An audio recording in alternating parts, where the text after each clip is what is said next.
तरी माझी लाडकी बहीण योजनेचा जो काही जुलै महिन्याचा हप्ता राहिलेला होता, जुलै महिन्याचा हप्ता एक राहिलेला होता आणि तो हप्ता कधी मिळेल याच्यासाठी एक नवीन अपडेट आलेला आहे. त्याच्यामध्ये जर पाहिलं तर राज्याच्या जे महिला व बालविकास मंत्री जे काही आहेत अदिती तटकरे यांनी एक ट्विट करून सांगण्यात आलेलं आहे. जो काही हप्ता येणारा होता, जुलै महिन्याचा जो काही पेंडिंग हप्ता राहिलेला होता, तो हप्ता येण्याचा कधी येणार त्या संदर्भात सविस्तर माहिती दिलेली आहे. तुम्ही पाहता त्यांनी ट्विट केलेलं आहे.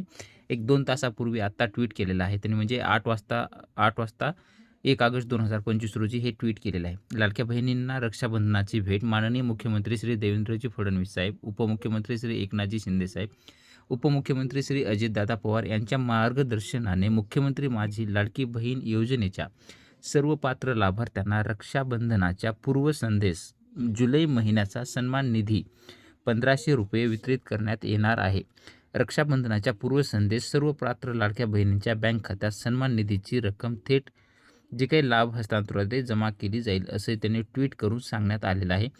तुम्ही याच्यामध्ये मोठ्या प्रमाणात एक विचारणा केली जात होती किंवा WhatsAppवरती किंवा YouTubeवरती मोठ्या प्रमाणामध्ये सांगितलं जात होतं की यंदाही लाडक्या बहिणींना दोन्ही हप्ते एकत्र मिळणार, ₹3000 मिळणार. अशा या बातम्या खोट्या पद्धतीच्या आहेत. रक्षाबंधनांना त्याच्यानंतर जी काही ट्विट देण्यात आलेलं आहे त्यांना फक्त ₹1500 दिले जाणार आहेत. रक्षाबंधनचं एक छोटंसं अपडेट होतं ते आपण देण्याचा प्रयत्न केलेला आहे. धन्यवाद.